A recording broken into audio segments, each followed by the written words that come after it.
ኢትዮጵያ በልጆቿ ህብራዊ ክንድ የተወቀረች ነጥራና ተገምዳ አንድነቷን ያጠበቀች የታሪክ አውድ ናት።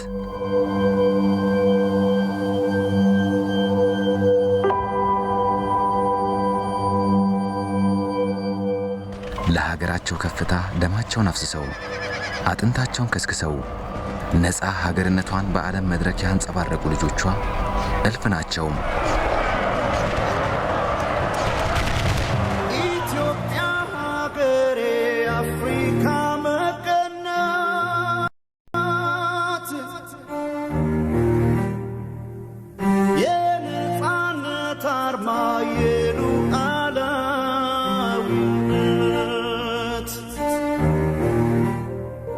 በዘመን ከፋይ ከሊማቷ ማዕድ ተቋድሰው ከደጇ ፍቅርን ተቃምሰው በጭቃ የተላቆጠ ሾህ ሆነው ጀርባዋን የወጓት የውስጥ ባንዳዎች ሸክሟን ለማክበድ በተለያየ ጊዜያት ጥረዋል። በጥላቻ ታውረው ክብሯን ለማሳነስ ቀን ከሌት ሰርተዋል።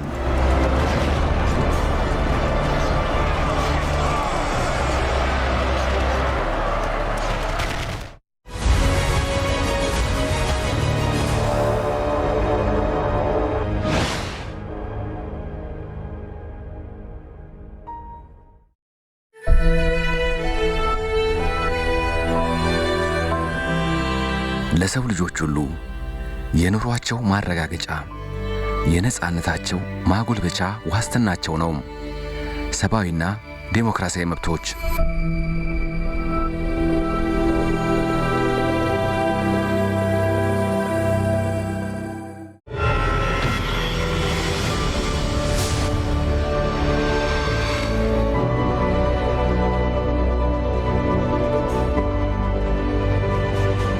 የሰብአዊ መብት ጥሰት ባለፉት 27 ዓመታት በመላ ሀገሪቱ በአሰቃቂ ሁኔታ ተፈጽሟል።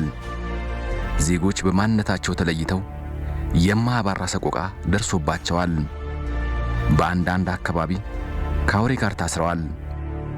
ስቃዩን መቋቋም የተሳናቸው ይህችን ዓለም ተሰናብተዋል።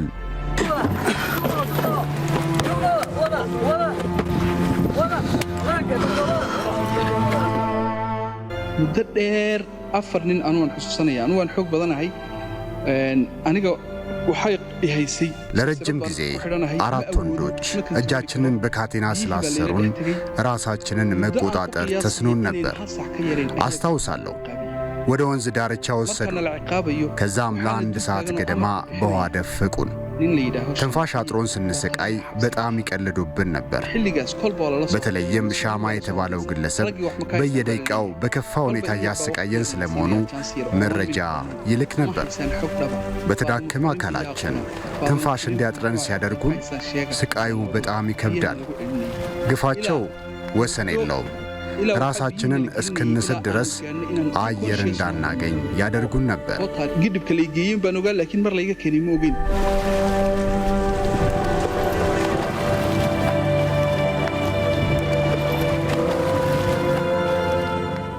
ያስታውስ የሽይቱ መለስ መግለጽና ሀኔር መለስ ዜናዊ ማለት ጠቅላይ ሚኒስትር ካልሆነ አስታውሳለሁ። አቶ መለስ ዜናዊ ሀገራዊ ምርጫን 100% እንዳሸነፉ ሲናገሩ እንዴት 50% ሳትሰሩ 100% ተመረጥን ትላላችሁ ብዬ ጥያቄ ሳነሳ በወቅቱ በዙሪያ የነበሩ የሥርዓቱ ተቆርቋሪዎች ጮሁብኝ። እንዴ መለስ ሰው አይደለም እንዴ? ዲሞክራሲ ሳይኖር እንዴት አለ ይላል? አለ የምትሉ ከሆነ እኛም የመናገር መብት አለን። ትላንት የተሰውልን ታጋዮች እኮ ስለ መብታችን እንድንናገር ነው በማለቴ ወደ ወህኒ ጣሉኝ። ፍርድ ቤት ቀርቤ ምስክር ተብዬዎቹ ምን አድርጎ ነው ተብሎ ሲጠየቁ እሱ የተናገረውን መናገር ይከብደናል አሉ። መለስን በመናገሬ ከዛም ወዲያው ዶክመንተሪ ሰሩብኝና የዋስ መብቴን ከለከሉኝ። በቃ ሓደና ዋሓስ መብቴ ልኪ ዋሓስ ዓጽዮምኒ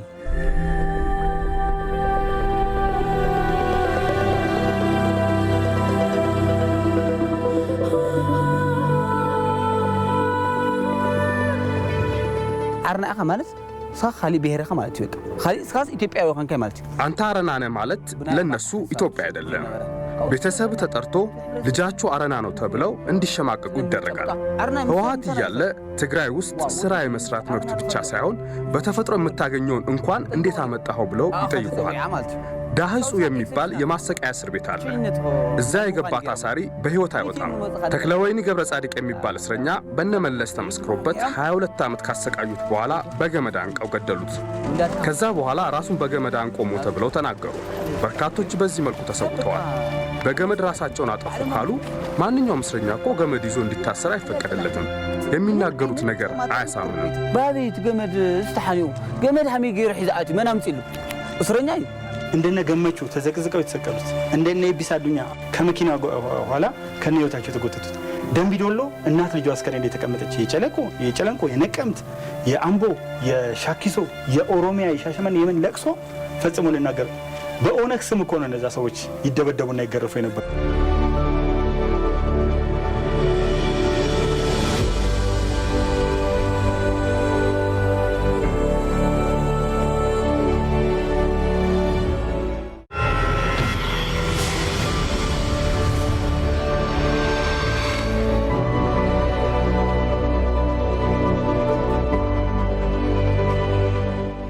በ1983 በኢትዮጵያ ምድር የዲሞክራሲ የፍትህና የሰላም ፀሐይ የወጣች ትመስላለች። የወጣችው ፀሐይ ለመጥለቅ ግን ጊዜ አልፈጀባትም ነበር። ህዝባዊ ለውጡን ቀስ በቀስ መቆጣጠርና ከሀገር ይልቅ ለአንድ ቡድን ግላዊ ዓላማ በስልጣን የተፈናጠጡ ጥቂት ህወሓት መራሽ ቡድኖች በስመ ፌዴራሊዝም ኢትዮጵያ ጠል አመለካከታቸውን በገሃድ ማሳየት ጀመሩ። በወንድም እህቶቻቸው የመሥዋዕት ደም ላይ ቆመው የህዝቡን ተስፋ ቀበሩ።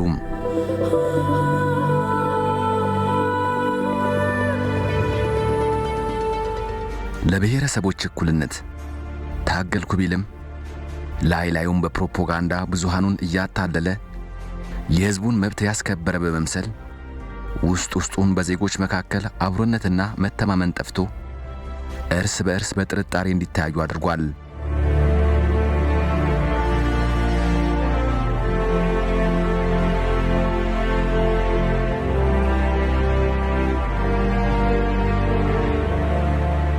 ጭቆናን አሽቀንጥረው ለመጣል የትግራይ ተወላጆች ከጭቁኑ የኢትዮጵያ ህዝብ ጋር ተሰልፈው በአውደ ውጊያ ተዋድቀዋል። የጭቆናን ቀንበር ሰብረው ዲሞክራሲን ለማስፈን ጥረዋል።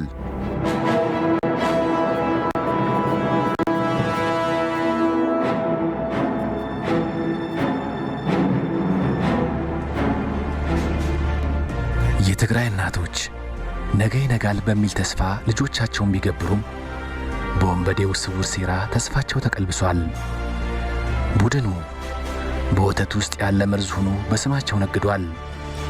የራሱን ልጆች በውጭ ሀገራት በቅንጦት እያኖረ የድሃውን የትግራይ ወጣት ለእኩይ ዓላማ ተጠቅሞበታል። ከዚህም ባለፈ የትግራይ ህዝብ ከሌሎች ኢትዮጵያውያን ጋር በጥርጣሬ እንዲታይ አበክረው ሰርተዋል። ከተጫነበት የመከራ አረንቋ እንዳይላቀቅ ተጣብቀውበት አብሮነቱ እንዲኮስስ በብዙ ጥረዋል። በታሪክና በባህል በስነ ልቦናዊ አንድነት የዳበረ ማንነት ያላቸው የአማራና የትግራይ ወንድማማች ህዝብ ከአብሮነታቸው ይልቅ ልዩነታቸው እንዲሰፋ፣ ከአንድነታቸው ይልቅ በጥላቻ እንዲተያዩ ቡድኑ የተቻለውን አድርጓል።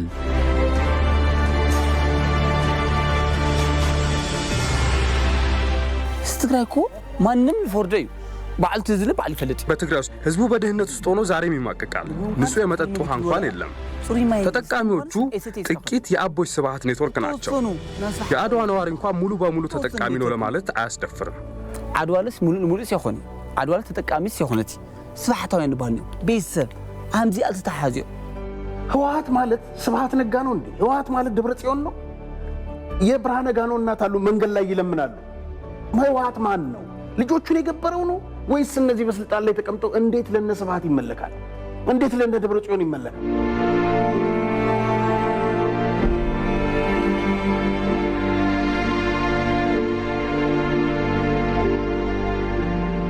ገና በረሃ ያለ ታሪካዊ ጠላቴ ብሎ ፈርጆታል የአማራን ህዝብ። ዘራፊው የትህነግ ቡድን የህዝቡን ስነ ልቦና ሰልቦ ታሪኩን አጠልሽቷል። በሀገሩ ተዘዋውሮ እንዳይሰራ የመከራ ገፈት ቀማሽ አድርጎታል። በሁሉም የሀገሪቱ ክፍሎች በማንነቱ ብቻ እንዲፈናቀልና በጅምላ እንዲገደል በሀገር የመኖር ህልውናው ደብዝዞ በሞተላት እናት ምድሩ እንደ ባይተዋር ተቆጥሯል። ሌላው ኢትዮጵያዊም በጥርጣሬ እንዲያየው ያለመታከት ሰርተዋል። በተለይም ከወንድሙ የኦሮሞ ህዝብ ጋር በማጋጨት ለስልጣናቸው ማራዘሚያ ተጠቅመውበታል። የሁለቱን ህዝብ ልዩነት ሊያሰፉላቸው የሚችሉ ኃይሎችን በማሰለፍ አብሮነታቸውን ጥያቄ ውስጥ ከተዋል። ባለፉት 27 ዓመታት ያልተጋጨ ብሔረሰብና ሃይማኖት የለም። በአብሮነታቸው በተምሳሌትነት የሚጠሩት እንኳን ሳይቀሩ በቋንቋ ተቧድነው ግጭት ውስጥ ገብተዋል።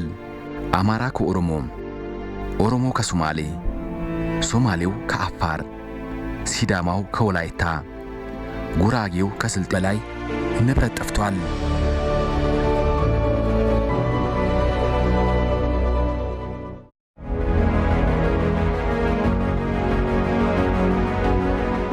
በመሬት ወረራው የእርስ በእርስ ግጭት በዘመቻ ከተካሄደባቸው ክልሎች መካከል የጋምቤላ ክልል አንዱ ነው። የአኝዋክና የኑዌር ወንድማማች ህዝቦችን በማናከስ አካባቢው ላይ ሰላም እንዳይሰፍን አድርጓል። በርካቶች ያደጉበትን ቀዬ ጥለው ስደትን ምርጫቸው አድርገዋል።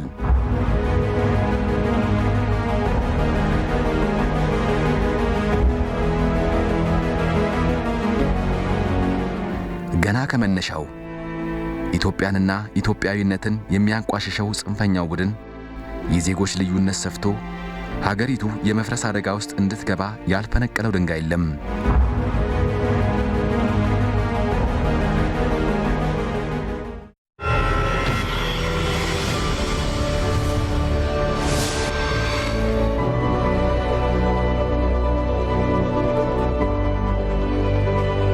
የጁንታው ኃይል የዜጎችን የአብሮነት ቡቃያ ከማጠውለግ ባለፈ የሀገሪቱን ኢኮኖሚ መዝብሯል። እስኪ ወደ ኋላ እንመለስ።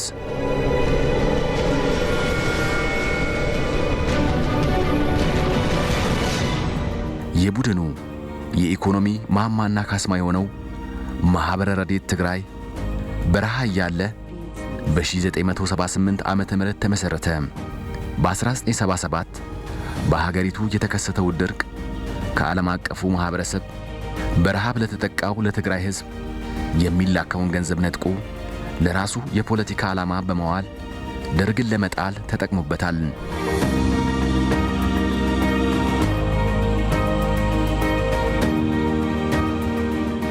በትረ ሥልጣኑን እንደተረከበ ማኅበረ ረድኤት ትግራይ በእርዳታና መልሶ ማቋቋም ማስተባበሪያ ኮሚሽን በበጎ አድራጎት ድርጅት ተመዘገበ። ድርጅቱ በህወሓት ድጋፍ እየተደረገለት ከአፍሪካ በሀብት ትልቁ መንግሥታዊ ያልሆነ ድርጅት ለመሆን በቅቷል።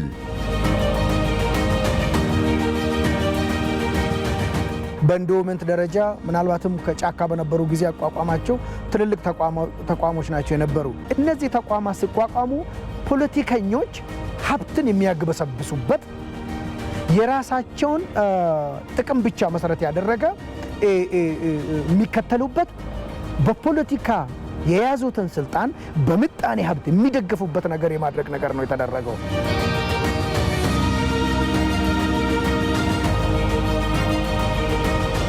በ1987 ለማኅበረ ረድኤት ትግራይ አጋር የሆነ ድርጅት ተፈጠረለት። ትግራይ ኢንዶመንት ወይም ኢፈርት ትምት በ2.7 ቢሊዮን ብር መነሻ ካፒታል ተቋቋመ። ዛሬ ላይ የኢፈርት ኩባንያዎች ቁጥራቸው ከ30 ያሻገራል። እስኪ ለማሳያነት የተወሰኑትን እንመልከታቸው።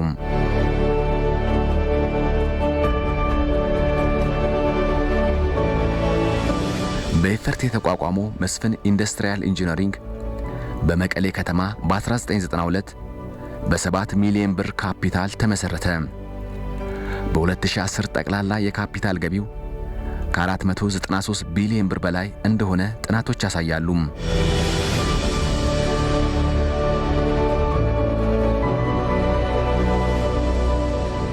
አልመዳ ጨርቃ ጨርቅ በ1998 በአድዋ ከተማ በኢፈርት የተመሰረተ ድርጅት ነው።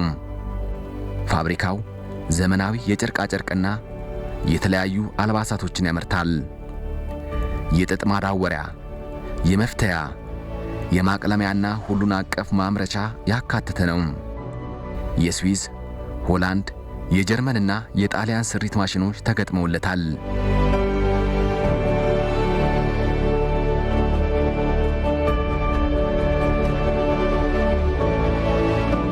ፋብሪካው እንደ አውሮፓውያኑ ዘመን አቆጣጠር በ2007 እና 8 $14.6 ሚሊዮን ያለቁ ምርቶችን ወደ ውጭ በመላክ ገቢ አግኝቷል።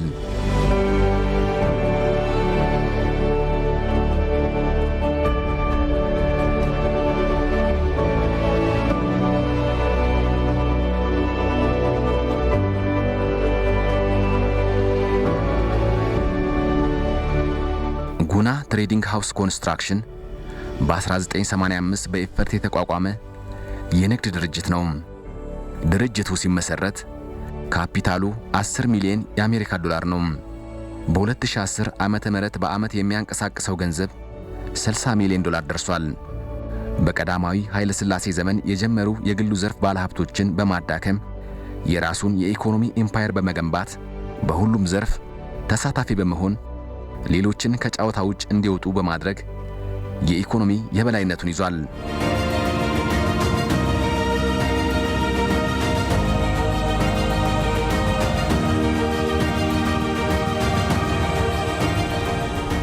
መሰቦ ሲሚንቶ ፋብሪካ፣ ትራንስ ኢትዮጵያ፣ ሰላም ባስ፣ ሼባ ሌዘር፣ አዲግራት መድኃኒት ፋብሪካና ሌሎችም የኢፈርት የንግድ አካላት ናቸው። ኢፈርት በመንግስት ድጋፍ በሁሉም የኢኮኖሚ ዘርፎች ተሰማርቶ ገበያውን ሲቆጣጠርና በካፒታል መጠን እንደዛ እያበጠ ሲሄድ ሌሎች የግልና መንግስታዊ ድርጅቶች እንዲከስሙና እንዲዳከሙም ጭምር ነው።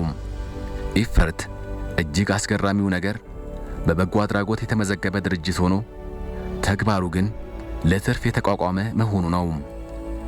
በሌላ መልኩ የፖለቲካ ፓርቲ በንግድ ሀብት ማፍራት እንደሌለባቸው ራሳቸው ደንግገው ከዚህ የሚቃረን ሥራ በሀገር ላይ ፈጽመዋል። በዚህ የተነሳም ኢፈርት ባለፉት 30 ዓመታት በሀገሪቱ ተንሰራፍቶ የኖረው በሁለት በሀገሪቱ ሕጎች በተቃረነ መልኩ ነው። ሀገሪቷ የምትመራበትን ሕግ የሚደነግጉ እነሱ ናቸው። ወጣ ብሎ ከነጋዴው ጋር ተወዳድሮ የሚነግዱ እነሱ ናቸው። በአንድ በኩል ዳኛ ነህ፣ በአንድ በኩል ተጫዋች ነህ። ይሄ እንግዲህ ምንድነው እየዳኘ የምትጫወት ጨዋታ ለማን እንደሚያደላ ለማን እንደሚሆን ማንም ማወቅ ይችላል ነው። ለዚህም ነው ኢትዮጵያ ማለት የግል ንብረታቸው እስከ መሆን ድረስ እንዲያስቡ ያደረገው ከዛ አንፃር ነው።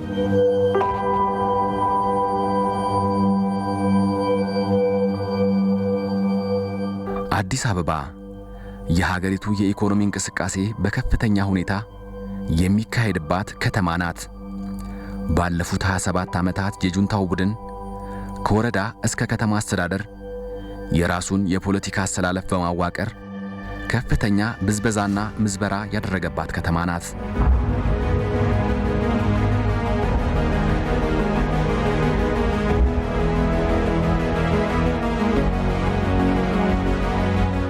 የከተማው ነዋሪ ከዕለት ጉርሱ ቀንሶ የቤት ባለቤት ለመሆን የጋራ የመኖሪያ ቤቶች ፕሮጀክት ከ1997 ዓመተ ምህረት ጀምሮ ቢቆጠብም ፍትሃዊ ያልሆነ ክፍፍል በመደረጉ ነዋሪውን ለከፋ ችግር ዳርጎታል።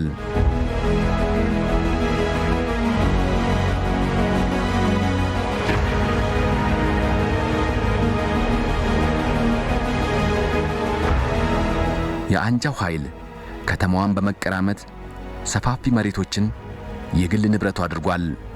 በ10 ሚሊዮን በ5 ሚሊዮን በ3 ሚሊዮን ነው ያ መሬት ሲሸጥ የነበረው። ይሄ ደግሞ ምንድነው የራሱ የፖለቲካ ራሱ ባለሀብቱና ፖለቲከኛ መካከል ያለው ትስስር ምክንያቶች ናቸው።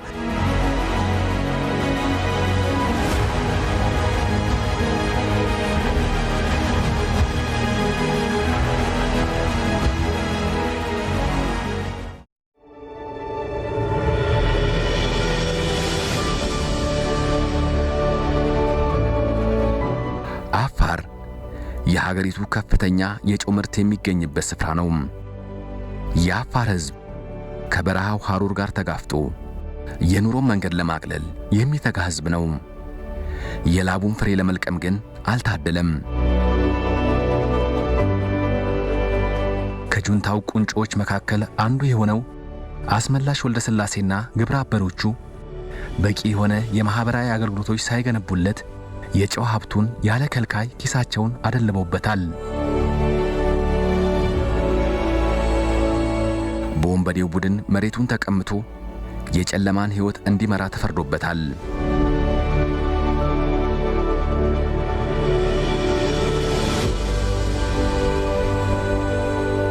በሀገሩ እንደ ሁለተኛ ዜጋ ተቆጥሯል። ለከፋ ድህነት እንዲጋለጥ ተደርጓል።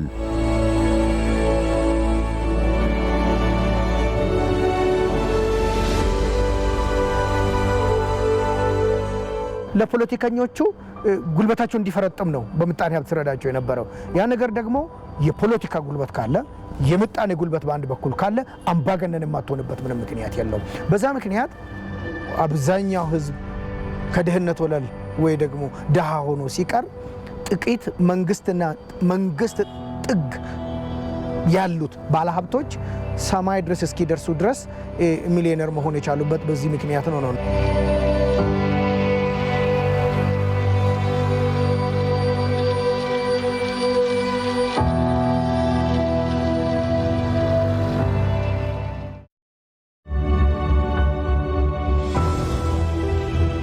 በ1901 ዓመተ ምህረት የእርሻና ንግድ ማስፋፊያ በሚል ስያሜ ተመሰረተ የዛሬው የኢትዮጵያ ልማት ባንክ። ባንኩ በረጅም አገልግሎት ዘመኑ የአጭር የመካከለኛና የረጅም ጊዜ የልማት ብድሮችን ፋይናንስ በማድረግ ለሀገር ልማት የድርሻውን ተወጥቷል። በአፍራሽ ቡድኑም ከፍተኛ ምዝበራና ብዝበዛ ከተደረገባቸው ተቋማት መካከል አንዱ ነው የኢትዮጵያ ልማት ባንክ። የኤፈርት ኩባንያ የሆኑት ሕይወት እርሻ ሜካናይዜሽን፣ ሼባ የቆዳ ፋብሪካ፣ ደጀና ኬሚካል ኢንጂነሪንግ፣ ቬሎሲቲ የልብስ ኩባንያና አልመዳ ጨርቃ ጨርቅ ባንኩ ከሚያስተዳድረው 7.5 ቢሊዮን ብር ከ4.3 ቢሊዮን ብር በላይ የወሰዱትን ብድር ባለመመለሳቸው ባንኩን ለኪሳራ ዳርገውታል።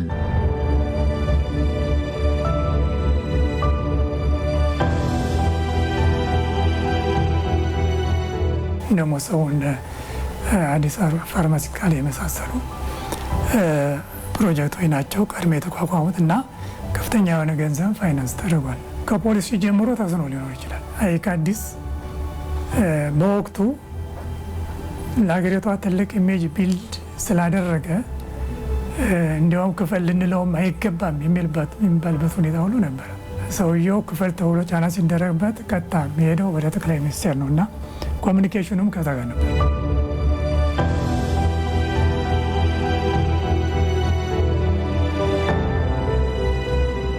ጋምቤላ ውስጥ ለልማት በጣም ብዙ ሺህ ሄክታር መሬቶች ይወስዱ ነበር። ያንን ይወስዱና አያለሙበትም ልማት ብለው። የኢትዮጵያ ልማት ባንክ ይባላል። ከሱ ነው በጣም ብዙ ሚሊዮን የወሰዱት። የመሬት አስታቱ ላይም ጫና ነበረ፣ በብድር አስታቱ ላይም ጫና ነበር። ከአንድ አካባቢ በጣም ከፍተኛ የሆነ የሰው ወይም ኢንቨስተር ነው ተብሎ የሚል ፍሎ ነበር። የሚመጡት ሰዎችም የአቅም ችግር እንደነበረባቸው ነው። የራሳቸው መዋጮ በአግባቡ ያለማዋጣት ችግር። የፖሊሲ አፈጻጸሙን ብትመለከት ደብል ስታንዳርድ የሆነበት ነው። በአንተ ላይ ይተገበራል፣ በሌላው ላይ አይተገበርም። ምናልባት ለምሳሌ የታክስ ለኢንቨስተሩ ታክስ ሆሊዴይስ የሚባሉ አሉ። ለአንዱ ይደረጋል፣ ለአንዱ አይደረግም። ከውጭ ሀገር የምታስገባቸው ዲዩቲ ፍሪ ለአንዱ ይፈቀዳል፣ ለአንዱ አይፈቀድም። የውጭ ሀገር ምንዛሪ ማግኘት ስትፈልግ ለአንዱ ይፈቀዳል፣ ለአንዱ አይፈቀድም። አንዳንድ ሴክተሮች አንተ እንደፈለክበት ትገባለህ፣ ሌላው ተገድቦ ነው የሚቀረው። ስለዚህ ደብል ስታንዳርድ ፖሊሲዎች የሚተገበሩበት ሀገር ሆኖ ነው የቀረ። የኢትዮጵያ ልማት ባንክ ዛሬ ላይ የሀገሪቱን የግብርና ልማት መር ኢንዱስትሪያላይዜሽን ስትራቴጂ መሰረት በማድረግ ለዘመናዊ እርሻ ልማቶች ማቀነባበሪያ፣ ለመፈብረኪያ፣ ለከበሩ ማዕድናት ኢንዱስትሪዎችና ለአነስተኛና መካከለኛ ኢንተርፕራይዞች የብድር አገልግሎት በመስጠትና አዳዲስ ለውጦችን በማድረግ ለሀገር ልማት እየሰራ ይገኛል። ከኢትዮጵያ ልማት ባንክ ብድር ወስደው ኪሳራ የገጠማቸው የውጭ ባለሀብቶች ሀገር ጥለው ሲሸሹ ባንኩ የቆሙ ፋብሪካዎችን በማንቀሳቀስ ሀገር ላይ የሚደርሰውን የኢኮኖሚ ድቀት ታድጓል። ለ6 ዓመት አካባቢ ሲሰራ ከቆየ በኋላ ባለ ንብረቱ ወይም ቱርኩ ሀገር ጥሎ ነው የጠፋ። በዚህ ጊዜ ሰራተኛው ያለምንም ሰብሳቢ ነው የነበረው። ድርጅቱ ያለምንም መንገጫገጭ የራሱን ወጪ የሰራተኛ ደሞዝ ሸፍኖ እየሰራ ያለ ድርጅት ነው። ልማት ባንኩ በዚህ ላይ ያደረገው ያለ አስተዋጽኦና ድጋፍ በጣም ከፍተኛ ነው። ሁሉም ማሽነሪዎች ወደ ሀገር ውስጥ የገቡት በኢትዮጵያ ልማት ባንክ አማካኝነት ነው። መሰረተ ልማትና የሲቪል ስራ ውስጥም አስተዋጽኦ ከፍተኛ ነው። ድጋፉ ምን ያህል እንደሆነ ተመልከት። ያለ ኢትዮጵያ ልማት ባንክ ድጋፍና አጋርነት ይህ ፕሮጀክት ምንም አይደለም። Without their contribution, there was no possibility of this project being installed.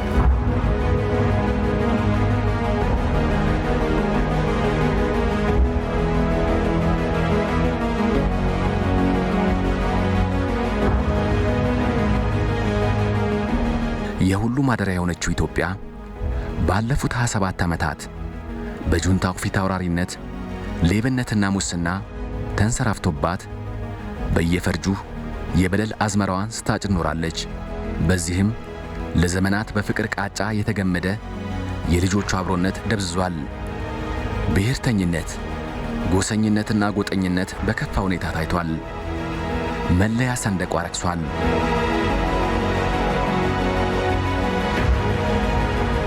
በታሪክ የተኳለ፣ በባህል የታበተ፣ በህብር የቀለመ መልኳ ጠይሟል።